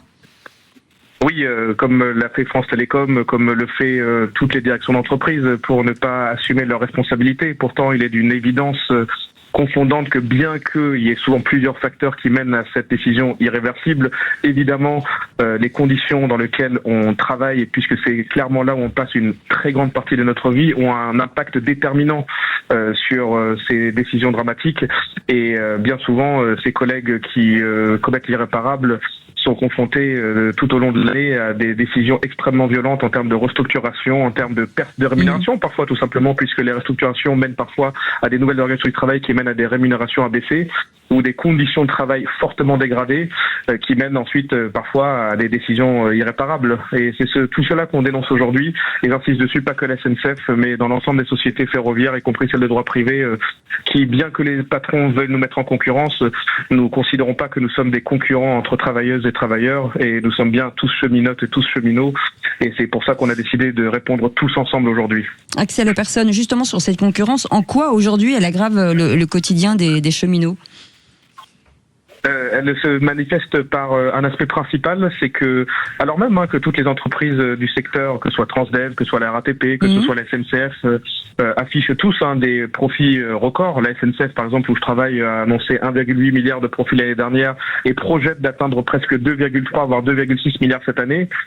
Malgré ces profits records, leur habilité ne connaît pas de limite, puisqu'ils disent malgré ces profits, on va essayer de gratter encore plus. Côté SNCF, ça se traduit par exemple la suppression de 5 jours de repos pour augmenter le temps de travail à salaire égal, de dégrader aujourd'hui les conditions de travail, notamment en termes de temps de trajet. Par exemple, pour nous les roulants, ce qu'ils veulent instaurer, c'est des temps de trajet qui ne seraient ni rémunérés ni considérés comme du temps de travail, et aussi diminuer le temps de repos dont bénéficient entre deux services qui sont déjà très courts. Je précise, un conducteur de train, aujourd'hui, sur certaines conditions, il peut bénéficier que de 8 heures parfois de repos entre deux services. Et la direction aujourd'hui, alors que c'est des conditions de travail qui sont déjà dérogatoires au code du travail dans un sens plus défavorable, veut pressuriser encore plus pour augmenter encore plus le temps de profit, le taux de profit, avec une logique assez simple que n'importe quel salarié comprendra. Ils veulent remplir leur poche en vidant les nôtres, et nous on a fait le choix de ne pas l'accepter. Alors Jean Castex vous reçoit normalement le 23 juin. Pourquoi ne pas avoir attendu cette date justement, avec des annonces peut-être à faire ? Alors déjà, il a annoncé cette table ronde après l'appel à la grève, et aujourd'hui, ce que nous avons fait aujourd'hui en région parisienne, c'est notamment une manifestation qui a regroupé les cheminots du public et du privé, et nous avons aussi interpellé le patronat du ferroviaire qui est regroupé dans ce qu'on appelle l'UTP, l'Union des transports des transports publics, et nous avons à l'issue de cette manifestation interpellé le patronat du ferroviaire pour porter les revendications à la fois des cheminots de l'entreprise historique SNCF, mais également, et je insiste dessus, nos camarades des entreprises privées comme le T12, T13 en Ile-de-France, ou aussi ceux de Transdev sur l'axe Marseille-Nice, car nous sommes tous concernés, et donc ce n'est pas que une grève SNCF qui a eu lieu aujourd'hui, et on ne va pas se laisser imposer ce calendrier par les directions d'entreprise, et je le précise, de toute façon la table ronde elle a été annoncée suite à la grève. Donc on verra ce qui va être annoncé, mais en tout cas nous on compte pas en rester là, Et on demande d'ailleurs côté SNCF à ce que cette table ronde soit avancée et surtout que les revendications qui ont été exprimées soient entendues et sous peine de quoi la direction ainsi que les autres entreprises ferroviaires s'exposent à des grèves qui vont se poursuivre et s'enraciner dans la durée. Merci en tout cas Axel Persson d'avoir accepté notre invitation, secrétaire général de la CGT Cheminots. Et on vous rappellera bien entendu à l'issue de cette réunion avec Jean Castex. Merci beaucoup et tout de suite c'est les arnaques monsieur, j'ai envie de dire. Toujours disponible ? Arnaque, fausses annonces, pièges en ligne. Je rappelle si jamais ça m'intéresse alors. Le bon Flavio se moque des escrocs sur Sud Radio. Ah mon gars, c'est de la fraude, mais si tu fermes ta gorge, il n'y aura pas de fraude. Voilà, c'est ça. Flavio est avec nous. Bonsoir Flavio. Bonsoir, vous allez bien ? Oui, ça va. Bon là, on n'est pas dans l'arnaque, mais on est dans un film en fait, j'ai l'impression. On est plutôt dans Netflix. Voilà, c'est ça. Voilà. C'est une série Netflix, vous avez raison. C'est ça, on a tout simplement une voiture à vendre, un particulier, sauf qu'elle présente des impacts de balles. Sur le pare-brise. Sur le pare-brise. Voilà, c'est ça. Donc, j'ai appelé, et on a des nouvelles du monsieur qui conduisait la voiture ou pas du tout pour l'instant ? On a des nouvelles du monsieur qui vend la voiture, mais après, on n'en sait pas plus. Voilà, on n'en sait pas plus. Et il est moyennement aimable. On écoute. Allô ? Oui, bonjour. Oui, bonjour, je vous appelle pour la voiture à vendre sur le Bon Coin. Toujours disponible ? Oui, toujours disponible, oui. Oui. Je voulais savoir, il lui arrivait quoi, la voiture ? Écoutez, les photos parlent d'elles-mêmes, Parce que sur le pare-brise, c'est quoi exactement ? C'est les trous, là. Ouais, ça c'est pas une belle histoire, mais je devrais pas demander. C'est un petit peu indiscret ta question. Par rapport Ouais, c'est des balles. Ça te va ? C'est pas des balles de foot, c'est des balles. Tu as compris ? Oui. Des balles de... Mais des balles de quoi, à ton avis ? Je t'ai posé la question. Je crois que c'est des ballons de foot que je te parle. Justement, c'est pour ça que je vous appelle, pour demander c'est quoi le... Ah, t'es pas très fut-fut, toi, Des balles d'armes à feu. Bon, si on est dans Gomorrah, On n'est pas dans Gomorrah, tu veux savoir quoi sur le véhicule ? Ça n'a rien à voir avec Gomorrah, c'est un véhicule accidenté, comme plein d'autres véhicules. Dis-moi ce que tu veux savoir dessus, je te dirai. Ouais. Mais c'était surtout pour me renseigner par rapport à la voiture, quoi. J'étais un peu curieux par rapport aux photos. Je me suis dit, c'est quand même bizarre, pare-brise. Je me suis dit, bon, Ouais, j'ai bien vu que tu étais curieux. Écoute, pour le paiement, c'est une espèce. Par contre, il n'y a que ça que je prends. Voilà. Ok. Je vous rappelle si jamais ça m'intéresse, Ça marche. Allez, sans problème. Bonne journée. Bonne journée. Au revoir. Non. Bon, quand on entend le gars, on n'a pas de doute. Comment vous dire ? Ouais, c'est un peu c'est entre ça et les tontons flingueurs. On dira pas que cette occasion, c'est de la balle. Oui, non. Bon, Flavio. Faut même pas relever, faut pas l'écouter. Moi, je rigole, moi. Je suis bon public. Oui, mais moi aussi. J'aime les blagues. Non, mais on n'est pas au top de l'amabilité. Enfin, voilà. Sur ce vendeur-là, il aura pas le trophée du vendeur du mois, ça c'est sûr. C'est-à-dire, tu prends ou je te zigouille. Voilà, c'est ça. Bon, pour y aller, un gilet pare-balles n'est peut-être pas superflu. Mais en même temps, rouler avec une voiture avec des trous de balles, au moins, c'est rafraîchissant. J'ai cru que vous alliez dire j'en fréquente tous les jours. J'étais sûr qu'il allait aller sur ça. J'étais sûr. Moi, je trouve que c'est rafraîchissant. Mais c'est vrai. Au moins, il y a une fille naturelle. C'est naturel. Bien entendu. Vous savez pas ce qui est bon, vous. Je ne comprends pas. Flavio, merci beaucoup, bien entendu, à retrouver en podcast sur Sud Radio et sur Instagram, le bon Flavio, avec encore des petites annonces. C'est toujours très très drôle. Et comment on dit ? Vivement demain. Eh ben oui, bien sûr, vivement demain, j'ai envie de vous dire. Allez, on vous embrasse dans un instant.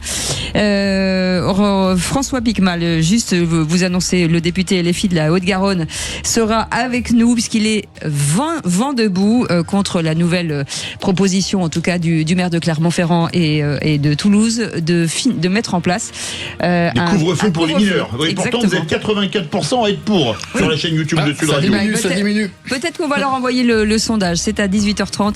Et dans un instant, Philippe David. Un magistrat du parquet anti-stupes-drogue n'est même pas sanctionné et je trouve ça scandaleux. C'est scandaleux. Allez, à tout de suite.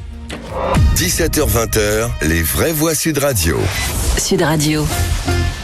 de 17h à 19h avec Philippe David. Et aujourd'hui, autour de cette jolie table, Virginie Calmels, présidente fondatrice de Futuray, école supérieure des technologies de demain. Comment va l'école ? Eh ben, ça va bien, surtout que là, vous savez qu'on recrute à tour de bras parce qu'il y a tous les déçus de Parcoursup.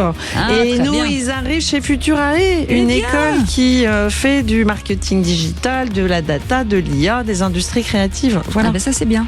Et donc on est ravis et en ce moment on a beaucoup d'entretiens avec des lycéens qui pensent à leur avenir. Ah bah ça c'est top. Voilà, Bruno Godard, auteur et journaliste indépendant, ça va ? Ça va très très bien. Dans votre vie, tout ça, ça va ? Ma vie est un genre d'une longue rivière de miel. Comme c'est beau. On l'envie. Et puis en plus indépendant, ça te fait tour de l'effet. C'est ça, c'est la liberté. Attention, ça fait grossir quand même. Philippe Bilger, ça va ? Très bien, ma chère Cécile. Oui, écoutez, très bien. Dans ma vie, j'applique des conseils de modération. Ça me fait du bien. Et tac ! Et ça, c'est un bon truc. Ça va, avec Philippe David ? Ça va très bien. Et Philippe David, vous avez envie de... Allez, Philippe Bilger va être heureux. Allez, Les vraies voix Sud Radio. Le coup de gueule de Philippe David. Comme d'habitude, je vais remettre le clocher au milieu du village et même de deux villages. Les villages du 9e arrondissement de Paris et Bobigny, préfecture de la Seine-Saint-Denis. Pourquoi ces deux grands villages ? Parce que l'avis rendu hier par le Conseil supérieur de la magistrature, qui siège dans le 9e arrondissement, à l'encontre d'un vice-procureur de Bobigny, c'est le moins qu'on puisse dire, paru léger. En effet, un vice-procureur a comparu le 12 mai dernier pour des faits qui me semblent particulièrement graves. La consommation depuis environ 5 ans de différentes drogues de synthèse, 3-MMC, méthamphétamine et GBL.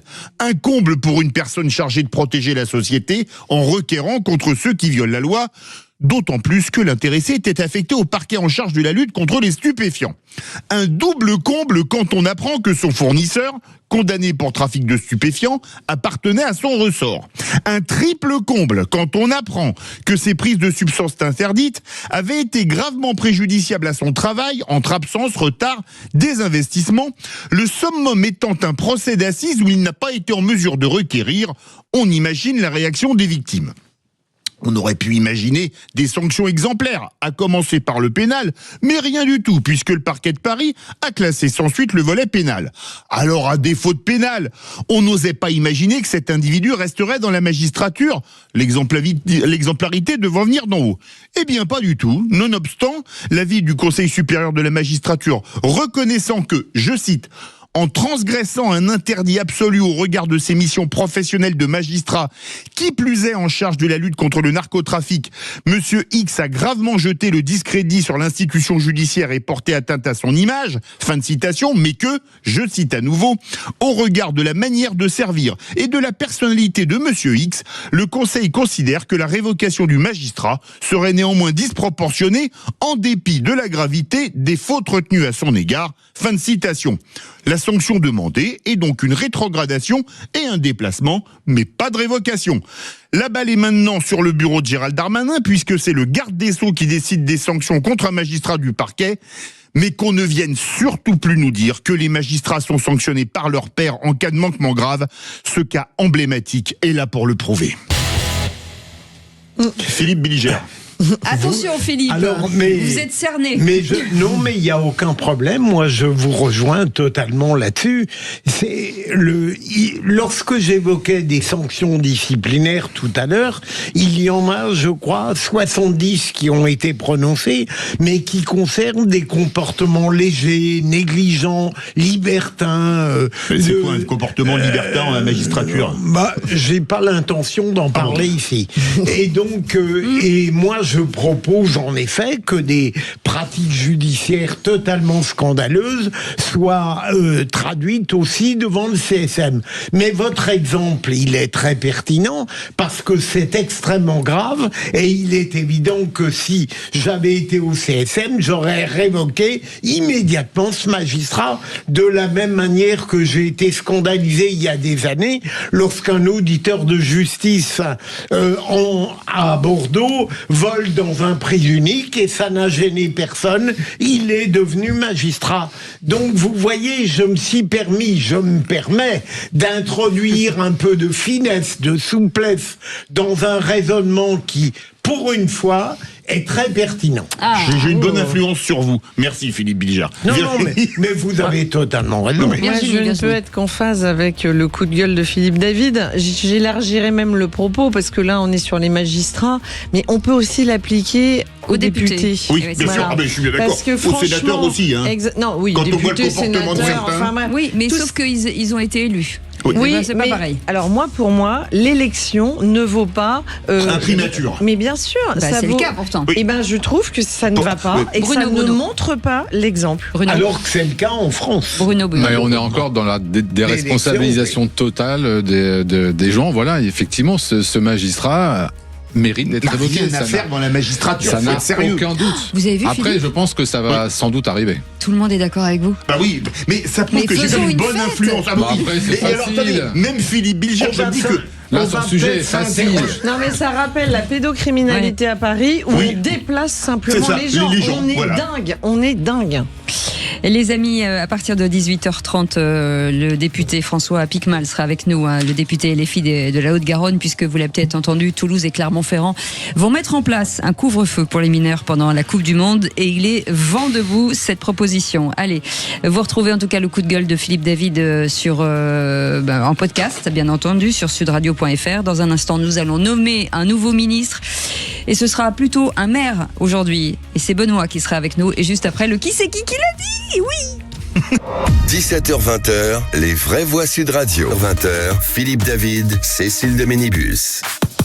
Soyez les bienvenus, les vraies voix jusqu'à 19h. Juste après 19h, Philippe David et François-Louis Bourneau, puisque vous aurez la possibilité. C'est une antenne totalement ouverte sur des sujets ce soir, Philippe. Les vraies voix font parler la France. On a déjà 2 sujets. On va continuer le débat de 18h30. Les maires de Clermont-Ferrand et de Toulouse veulent mettre des couvre-feux pour les mineurs. Alors, pas vraiment les mineurs, puisque c'est jusqu'à 16 ans pour le moment à Clermont-Ferrand, et c'est pas encore officiel à Toulouse. Est-ce que pour vous, il faut mettre des couvre-feux pendant la Coupe du Monde ? On est à la veille du match d'ouverture. Deuxième sujet, Patrick Bruel est en garde à vue. Il a une demande de mise en détention. Est-ce que pour vous, c'est la fin d'une idole ? Qu'est-ce que vous en pensez ? Venez témoigner au 0826 300 300. Et je rebondis sur ce que vous disiez, puisque dans un instant, le député Piquemal sera avec nous. On parlera justement sur de ce couvre-feu proposé par Clermont-Ferrand et par Toulouse. 0826 300 300, juste après le qui c'est qui l'a dit. En attendant, c'est et si vous étiez ministre ? Les vraies voix Sud Radio. Et aujourd'hui, si vous étiez maire, et c'est Benoît qui nous appelle de Montesquieu dans le Tarn-et-Garonne. Bonsoir, monsieur le maire. Bonsoir. Oui, bonsoir. Voilà. Bonsoir à vous tous. Alors, mon cher Benoît, si vous étiez maire, si on vient de vous élire, vous élire, on dit ça ? Oui, vous élire ça. Maire, qu'est-ce que vous pourriez transformer dans cette commune, dans la vôtre peut-être ? Oui, mais déjà, je reprendrai les pleins pouvoirs. Ah. Bah ça, c'est réglé. Un bon démocrate. Voilà. Non, mais aujourd'hui, si vous voulez, on a nos maires, enfin, après pas les maires des grandes villes, mais les maires des petits villages aujourd'hui, ils sont accoquinés avec l'intercommunalité, donc ils sont plusieurs à gouverner. Donc le maire aujourd'hui, il représente rien. Il est juste là pour faire voir qu'il est là. Voilà. Et ça, je trouve ça, c'est pas terrible, quoi. Voilà. Ok.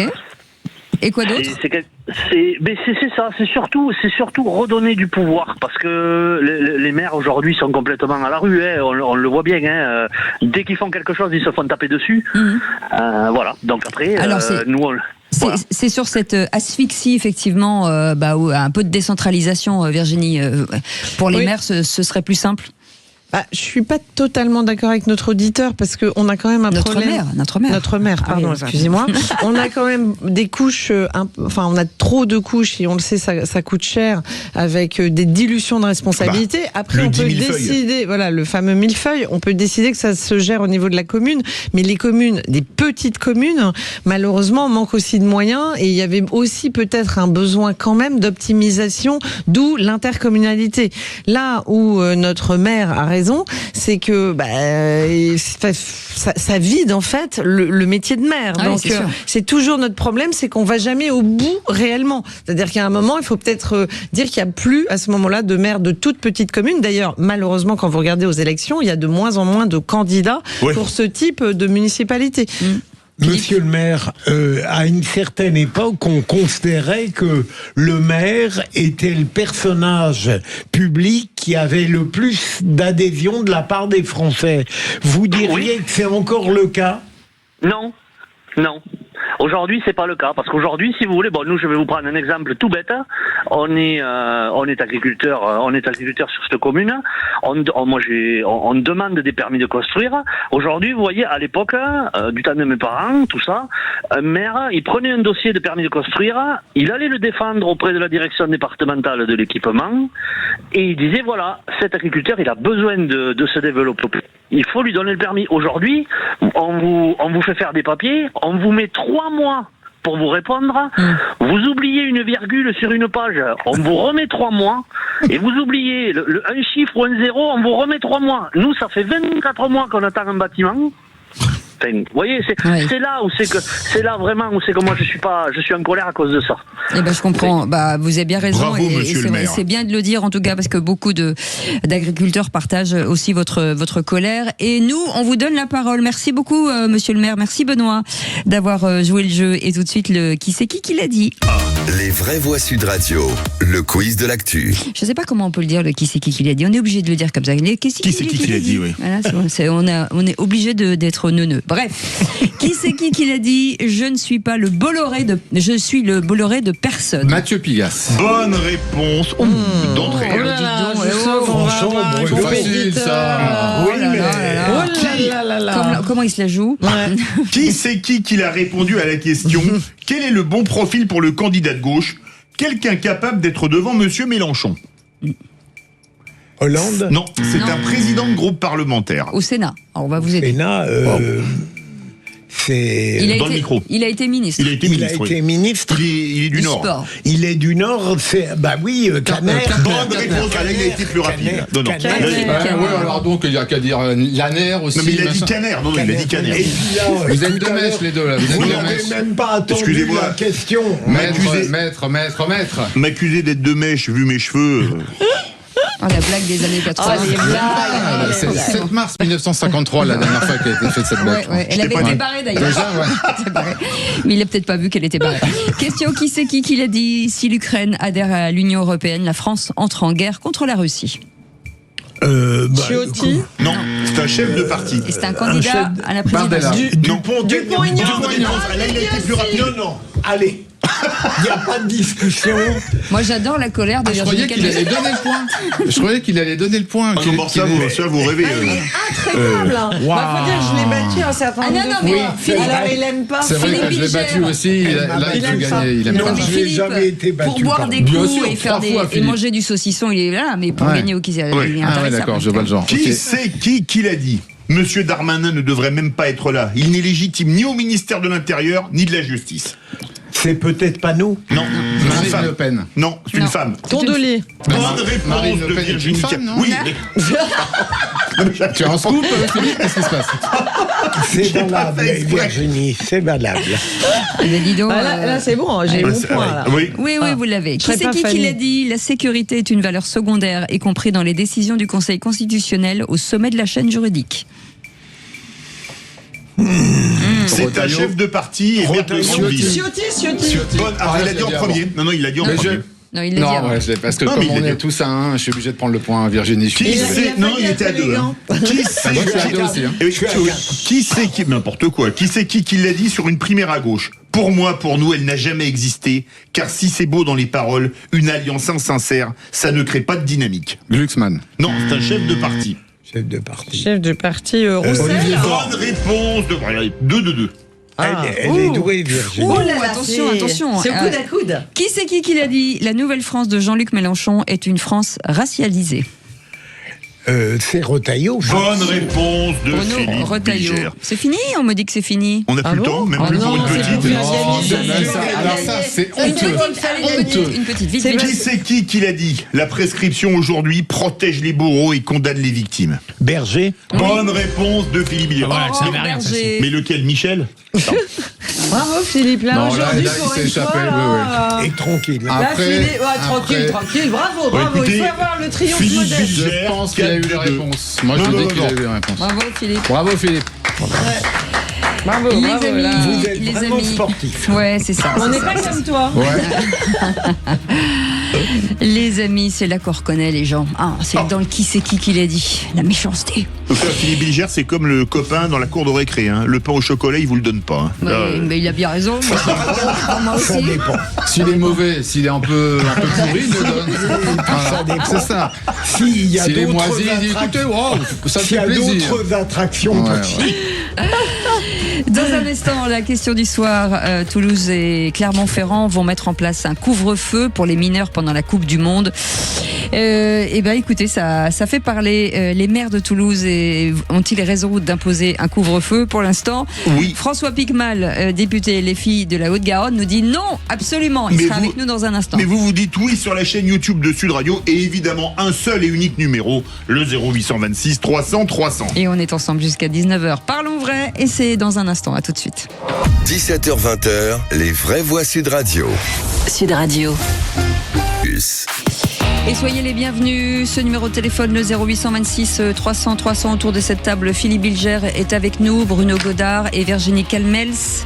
Et Philippe David, bien entendu. Ce numéro de téléphone, vous pouvez l'utiliser, bien entendu, pour la question du soir, puisqu'on va revenir sur Julien Bonny, maire de Clermont-Ferrand, et Jean-Luc Moudinque, maire de Toulouse, ont annoncé donc la mise en place d'un couvre-feu pour les mineurs de moins de 16 ans, sous peine d'une amende de 150 € durant la Coupe du Monde de football. On vous souhaite la bienvenue avec cette question du jour, Philippe. Oui, Coupe du Monde, les maires de Toulouse et de Clermont-Ferrand ont-ils raison d'imposer un couvre-feu? Vous dites oui à 85%, avec pas mal de commentaires. On a Julien qui nous dit pas que sur Clermont-Ferrand et Toulouse d'ailleurs, ou encore on a Émile qui nous dit non et après on confine toute la ville juste pour du football. Il en reste quoi de notre liberté? Vous voulez réagir?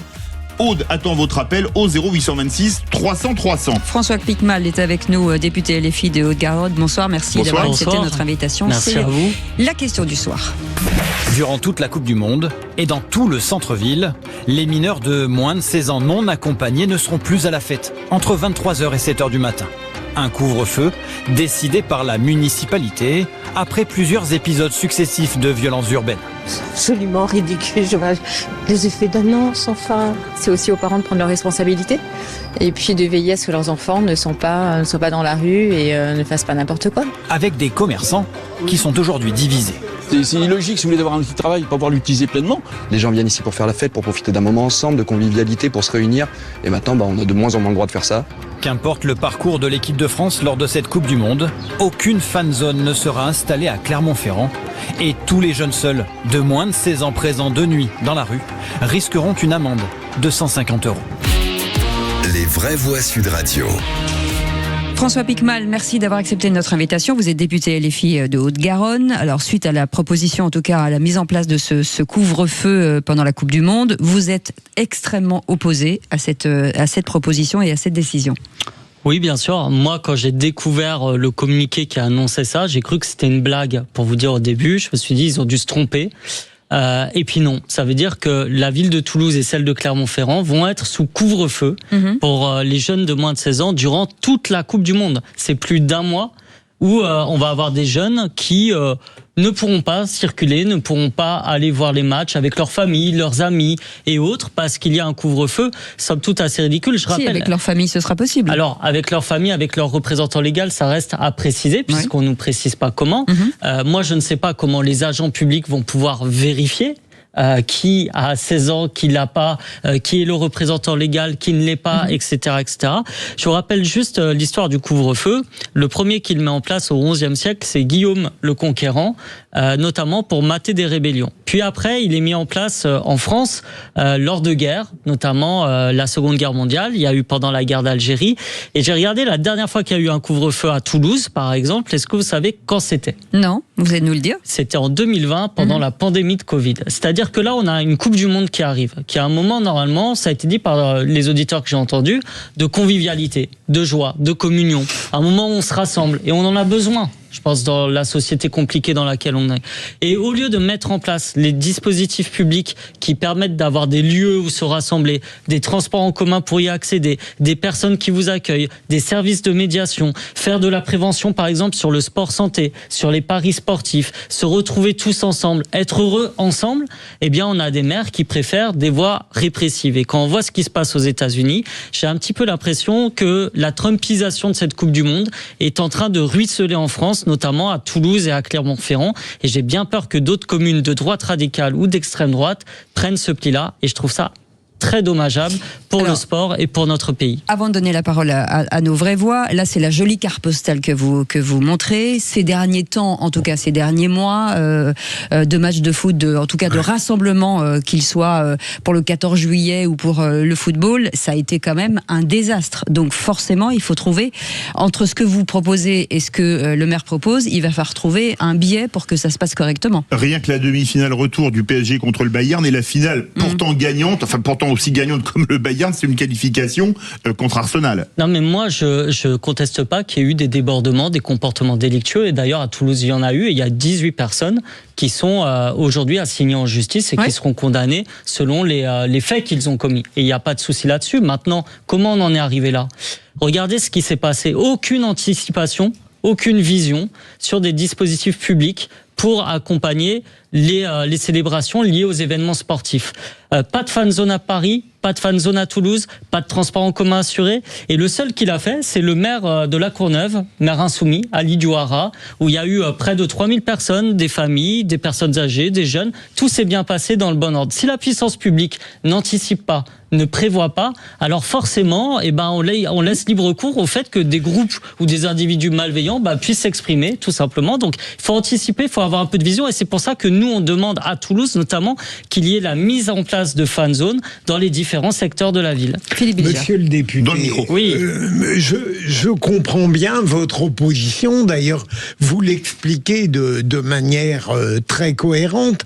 Mais est-ce que vous ne pourriez pas au moins comprendre que ces mesures aient été prises comme l'ont très bien dit nos animateurs, au risque, devant les risques qui sont amplifiés à chaque fois. C'est-à-dire qu'on a véritablement le sentiment que cette joie collective à laquelle vous aspirez est complètement battue en brèche. C'est systématique. Je pense qu'il y a un problème de doctrine de la gestion des grands événements sportifs en France de manière générale et des célébrations qui ont lieu à ses côtés. Quand vous prenez les exemples qu'il y a à l'étranger, en Angleterre, en Espagne, en Allemagne, vous avez par exemple des services d'accueil de médiation qui vont accueillir les supporters, les personnes lors des grands rassemblements. Vous avez une police de médiation qui, je le rappelle, et je le sais puisque je suis toulousain, a été supprimée à Toulouse par monsieur Sarkozy lorsqu'il est venu détruire la police de proximité, et qui aujourd'hui manque cruellement. Et on demande ensuite à des forces de police dont ce n'est pas la fonction, ce n'est pas la formation, d'intervenir une fois qu'il y a les heurts. Moi, mon but, c'est de prévenir les heurts et de faire en sorte qu'ils n'adviennent pas, en fait. Je dis pas que nos solutions feront qu'il n'y aura jamais des personnes mal intentionnées qui commettront des actes. Mais je pense en tout cas qu'en mettant en place par la puissance publique des dispositifs, eh bien, on les prévient et on les empêche. Et je rappelle que ce qui s'est passé à la finale de la Champions League sur Paris n'est pas nouveau. C'est arrivé l'année passée. C'est arrivé notamment quand les supporters de Liverpool sont venus au Stade de France. On sait qu'il y a eu des problèmes. À l'Euro 2016, on s'en souvient peu. Mais c'était pas les supporters de Liverpool qui avaient causé les troubles. Non, bien sûr. Mais c'est ce qu'avait affirmé pourtant le Gérald Darmanin à l'époque. Mais c'est pas ce que je vous dis. Je vous dis qu'il y a eu ces problèmes-là. Je rentre pas dans les détails, mais pareil à l'Euro 2016, on a eu les mêmes problèmes. Et dans les années 2010, l'Union européenne a lancé avec des instituts de recherche un programme avec des polices européennes pour voir les bonnes pratiques pour accompagner ce genre de rassemblement lié aux événements sportifs. La seule police qui n'a pas répondu présente, c'est la police française, sur ordre à l'époque du ministre de l'Intérieur. Et je trouve ça bien dommage. Et j'ai l'impression que chaque année, on retombe sur les mêmes problématiques et on déplore les mêmes dégâts à la fin. Virginie Calmette. Monsieur le député, proximité, je ne vais pas être du tout d'accord avec vous, parce que quand je vous écoute, même si votre exposé est bien tourné, vous êtes en train d'expliquer que tout ce qui s'est passé, et notamment des choses très graves, avec des débordements très graves, et parfois même la perte de vie de certaines personnes, finalement ce serait quasiment de la faute de la police. Vous venez de nous expliquer... C'est pas du tout ce que j'ai dit. Hein. Mais vous venez quand même d'expliquer que finalement la seule police qui ne répond pas, c'est la police française. Vous expliquez qu'au fond, c'est parce qu'on n'anticipe pas, qu'il n'y a pas... et ainsi de suite. Et moi, quand je vous entends, je suis inquiète pour nos enfants, et je vais défendre Jean-Luc Moudenc, c'est qu'à un moment donné, que ne dirait-on si finalement il n'y avait pas encore de prise de décision? Alors la fan zone peut en être une fan zone ça peut être une décision, effectivement, avec beaucoup de force de l'ordre et de capacité à canaliser. Mais pourquoi balayer d'un revers de la main un couvre-feu qui ne s'applique qu'à des mineurs? On parle d'enfants de moins de 16 ans, et surtout, vous voyez bien que dans tous les débordements, au lieu de montrer du doigt la police défaillante, est-ce que c'est pas plutôt les parents défaillants qu'il faut montrer du doigt? La réponse dans un instant. Vous bougez pas, monsieur le député? Je réponds après la publicité. C'est ça, il faut bien vivre. J'attends la publicité, je vous répondrai volontiers. Allez, à tout de suite, on fait une pause. Sud Radio. Et nous recevons aujourd'hui François Piquemal, qui est avec nous, un député LFI de la Haute-Garonne, qui vient parce que la décision, en tout cas du maire de Toulouse et de Clermont-Ferrand, ont décidé de mettre un couvre-feu pour les jeunes de moins de 16 ans, en tout cas sous peine d'amende de 150 € pendant la Coupe du Monde. Et Virginie Calmels, vous le disiez tout à l'heure, en tout cas aux députés, on ne peut pas incriminer tout le temps la police. Oui, c'était ma question surtout, c'est est-ce que au lieu de dire que Sarkozy a supprimé la police de proximité ou que la police française n'a pas fait correctement le job, est-ce que vous ne croyez pas quand même qu'il y a une responsabilité des parents? C'était ma question. Moi, tout d'abord, mon propos, c'est pas de dire la police française. C'est la doctrine policière qui est appliquée depuis des années. Et je suis désolé, monsieur Retailleau, monsieur Darmanin, monsieur Sarkozy ne sont pas des insoumis. Ceux qui ont été, non mais on est d'accord. Donc ceux qui ont été au ministère de l'Intérieur depuis 2 décennies sont majoritairement issus des rangs de la droite, voire de la droite radicale. Et on voit à chaque fois les mêmes phénomènes arriver tout simplement, et donc ça doit nous interroger sur la question. Qui de la droite radicale? Monsieur Retailleau, monsieur Darmanin, on peut pas dire que ce soit le centre droit. Okay. Voilà. Donc, et d'ailleurs, et monsieur Moudenc que vous défendiez est aussi un maire qui a montré son incapacité en matière de sécurité. Centriste, monsieur non, Moudenc, plutôt de bonne droite radicale. Vous en faites pas. Je pourrais vous donner quelques exemples. Chez vous, c'est la droite radicale. Non, c'est pas mon propos, madame Calmels. Le MoDem, par exemple, est plutôt de centre droit, mais monsieur Moudenc est de droite radicale. Mais c'est un autre sujet. De droite radicale, oui. Monsieur Moudenc. Oui, mais je pourrais vous donner des exemples, mais c'est pas le débat là. Non, c'est pas le débat. Allez, on avance. Donc, sur la question du couvre-feu pour les jeunes, pour les moins de 16 ans, déjà, est-ce que c'est aider nos agents de police de leur donner une telle directive? Comment ils vont faire pour savoir si un enfant a 16 ans? Mais ils contrôleront les papiers. Ils contrôlent les papiers. Alors, représentant légal. Imaginez, vous avez peut-être des neveux, vous sortez avec eux pour aller voir le match. Les enfants. Vous êtes peut-être pas la représentante légale de vos neveux. Non, mais si vous êtes accompagné d'un adulte, ça passe que soit non, monsieur David, non, on ne sait pas. Donc, on va se retrouver... C'est pas la répression, c'est de donner des consignes pour que les parents gardent leurs enfants après 23 heures. Là, en l'occurrence, c'est de la répression. Non. Et en plus, je vais vous dire, ça va toucher particulièrement les jeunes des catégories populaires. Je vais vous expliquer pourquoi. Parce que celles et ceux qui seront les plus à même de sortir sont ceux qui vivent dans des logements exigus, notamment dans les quartiers populaires. Celles et ceux qui n'ont pas forcément les moyens de se payer un abonnement à beIN Sport à 15 € par mois pour regarder des matchs de la Coupe du Monde. Celles et ceux qui n'ont pas assez d'espace pour accueillir leurs amis pour voir le visionnage de la Coupe du Monde. Et j'ai envie de dire, enfin, il n'y a pas que les quartiers qui n'ont pas les moyens d'acheter. Dans ce pays, on a le droit d'être jeune. On a le droit d'aller communier, d'aller supporter l'équipe de son cœur, l'équipe de France, de passer du temps avec sa famille, avec ses amis, ou c'est interdit quand on a moins de 16 ans. Qu'est-ce que c'est que ces histoires? Est-ce qu'il y a des statistiques qui nous montrent que c'est les jeunes de moins de 16 ans qui commettent le plus d'actes délictuels? Ça sort d'où? Enfin, on va finir dans un pays de zombies, quoi, de morts vivants. On n'a plus le droit de sortir, d'être content qu'il y ait la Coupe du Monde, qu'il y ait l'équipe de France qui joue, qui nous représente, et de passer du temps ensemble. Moi, je suis désespéré par la vision de société. On est dans un débat. Pas vous, hein, Madame Calmels, mais de la vision de société que ces deux maires, en l'occurrence, mettent en place, qui a, à mon avis, une vision de société assez morbide, en fait, et qui montre qu'ils ne comprennent rien au foot, qu'ils ne comprennent rien à la fête, qu'ils ne comprennent rien à la convivialité et au besoin d'être ensemble de notre société. Est-ce que vous avez demandé l'avis aux gens? Parce que c'est vrai que nous, quand on pose la question sur les réseaux sociaux, c'est en majorité, majorité. Bruno Godard. Moi, je suis assez d'accord avec vous. Un pays qui a peur de ses enfants est un pays qui se meurt, et je trouve ça vraiment triste. Après, effectivement, il y a des débordements qui ne sont pas forcément le fait des plus jeunes. C'est certainement une infime minorité de ces jeunes qui sont dans les casseurs qui ont été arrêtés par la police. Après, il y a des problèmes. Donc, qu'est-ce que vous préconisez au-delà des fan zones? Est-ce qu'il y a des choses que vous souhaiteriez mettre en place pour que finalement ça se passe bien pour tout le monde et qu'on ait... Parce qu'une Coupe du Monde, c'est un moment de partage, c'est un moment de vivre ensemble. Et là, je trouve ça terriblement dommage de ne pas avoir ça. Qu'est-ce que vous préconisez pour que ça change? D'abord, dire que moi, je suis contre les punitions collectives parce que quelques-uns ont fauté. Par exemple, à Toulouse, j'ai vu que l'argument du maire, c'était de dire qu'il y a eu 45 000 € de dégâts matériels. Très bien, mais il y a 2 ans, il y a eu une manifestation des agriculteurs de la FNSEA qui a fait 90 000 € de dégâts matériels. On ne va pas interdire pour autant aux agriculteurs de manifester parce que quelques-uns ont causé des dégâts. C'est absurde. Donc, on va arrêter de faire des punitions collectives. Ensuite, par rapport à votre question, pour y répondre précisément, mettre des lieux publics en place, des services de médiation, associer aussi les clubs de supporters, par exemple, les clubs de foot amateurs de la ville, et ils sont nombreux, je suis sûr, aussi à Clermont-Ferrand, si bien qu'à Toulouse. Faire en sorte qu'il y ait le plus de monde impliqué justement dans le rassemblement, ça vous met d'une certaine manière une conscience collective autour des événements qui empêche des individus isolés. Bien sûr, ça crée du lien et ça crée du regard social sur tout à chacun, et ça entraîne à bien se comporter lors de ces événements pour les quelques-uns, parce que je rappelle, c'est quand même quelques-uns qui seraient amenés à commettre des actes délictuels. François Piquemal, si vous aviez un enfant de moins de 16 ans, par exemple, une fille ou un garçon, est-ce que vous le laisseriez aujourd'hui, tout seul, dans la rue, faire la fête avec ses copains? Ça dépend par qui il est accompagné. Non, mais c'est pas ce qu'on vous demande. On vous demande, est-ce que vous laisseriez votre fils de moins de 16 ans ou votre fille de moins de 16 ans seul? Et vous me dites, ça dépend avec qui il est. Bah oui, s'il est avec ses parents. Donc il faut bien... S'il est ou si elle est toute seule, non. Mais c'est exactement ça. Regardez, s'il est accompagné par Madame Calmels, que j'ai rencontrée et qui me semble être quelqu'un d'honnête, moralement, de confiance, etc.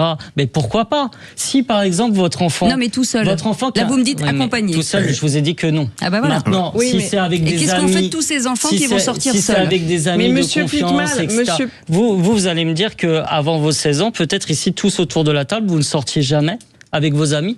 Ah ben je peux vous assurer que jamais. Alors, pourtant j'ai une famille de footeux. Vous voulez que j'appelle ma mère ou pas? Je vais vous dire que c'est sûr que dans une génération on sortait pas. Je peux vous dire une chose. Vous ne sortiez pas avec vos amis, jamais. Monsieur Piquemal. Moi j'allais au match tout seul et j'étais très heureux d'aller au match tout seul. Juste sur ce couvre-feu, vous le prenez comme une sanction en partant du principe qu'en fait justement on stigmatiserait les jeunes qui seraient les fauteurs de troubles. Mais on est dans un débat. C'est pour les protéger. Malheureusement avec le décès de cette jeune fille, est-ce que vous croyez pas que c'est simplement pour protéger aussi Si, parce que moi je suis d'accord avec Cécile de Minibus, des enfants de 16 ans seuls sont aujourd'hui en danger dans des moments comme ça, d'où le fait de vouloir qu'ils soient accompagnés d'un adulte. Est-ce que vous pensez sérieusement qu'un enfant, par exemple en détresse, qui a moins de 16 ans, il va regarder le fait qu'il y a un couvre-feu dans sa ville pour décider s'il sort ou non?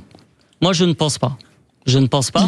Et je pense que, par contre, s'il a des éducs, s'il a des médiateurs de rue, s'il y a des gens, par exemple, pour l'accueillir dans une fan zone et pour l'orienter, peut-être pour détecter justement que ce jeune est en détresse, ça me semble beaucoup plus efficace comme politique de prévention et de protection pour notre jeunesse que de lui interdire de manière assez arbitraire de sortir pendant la Coupe du Monde. Mais ça fonctionne. C'est la politique de la ville et la politique générale. On a endigué au fur et à mesure. Mais aujourd'hui, moi, je laisserai pas ni ma fille, ni mon fils de 16 ans, tout seul dans la rue. Aujourd'hui, je n'aurais pas confiance. Mais ça, je l'entends, je vous ai dit que pour ma part, c'était pareil. Mais c'est ce qui va être le cas, parce que vous êtes censé être raisonnable et que tous les parents ne le sont pas. Pourquoi vous le laisserez pas dehors tout seul ? Parce que vous avez regardé ce qui se passe dans la rue. Vous pensez qu'ils ne seront pas en sécurité. Donc c'est bien la preuve que les politiques... Non, mais parce que non seulement je pense qu'ils ne seraient pas en sécurité, mais ce sont des adolescents, et moi, un adolescent, et facilement, effectivement, vous pouvez être facilement repérable, et facilement, on peut vous embarquer dans un truc parce que c'est rigolo, parce que c'est funky, c'est tout. J'entends totalement. Donc ça montre bien que les politiques publiques qui sont mises en œuvre depuis des années ne sont pas assez protectrices, n'assurent pas assez de sûreté. Mais peut-être. Sauf que là, on fait quoi ? On va pas changer des politiques publiques maintenant. Tout simplement. C'est pour ça qu'il veut faire des fan zones. Mais bien sûr, c'est pour ça qu'il faut faire même des fan zones. Mais Cécile, vous ne feriez pas une distinction entre une quotidienneté générale et à l'occasion d'événements sportifs, par exemple à Toulouse, vous interdiriez à votre jeune fille ou à votre fils de sortir, même dans ces conditions ? Toute seule, oui.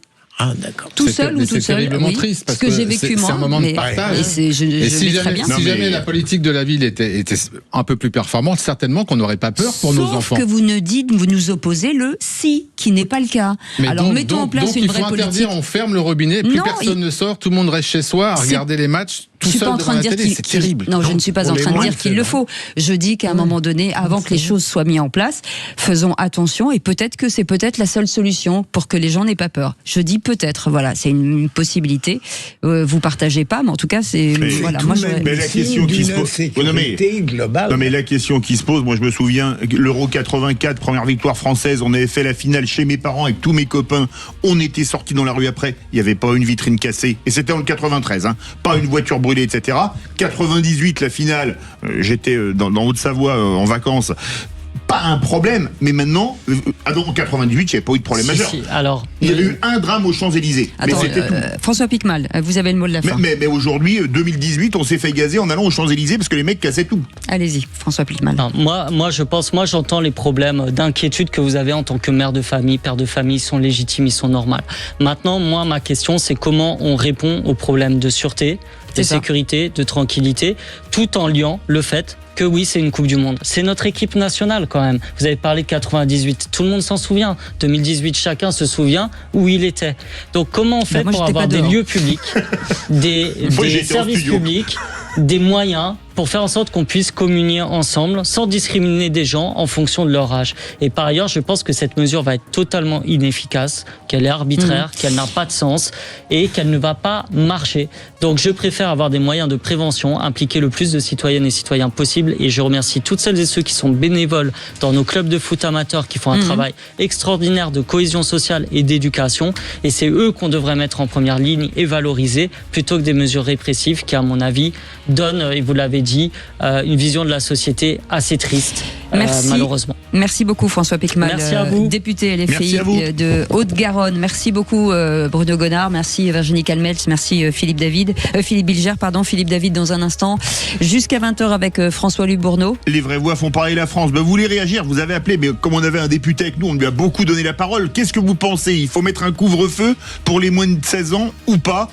Venez nous donner votre avis au 0826 300 300. Un autre sujet que vous voulez aborder, Patrick Bruel qui va peut-être dormir en prison ce soir comme son placement en détention a été requis. Est-ce que c'est la fin d'une idole ? Venez témoigner également, ou pour tous les autres sujets au 0826 300 300. Et moi je vous retrouve demain à partir de 17h avec Philippe David. Passez une très belle soirée. Merci beaucoup Maxime, merci François-Louis, merci Aude, merci Quentin et merci bien sûr Antonin. Très belle soirée avec Philippe, et juste après à partir de 20h c'est Magali Berda. On vit pas dans la même France. À demain.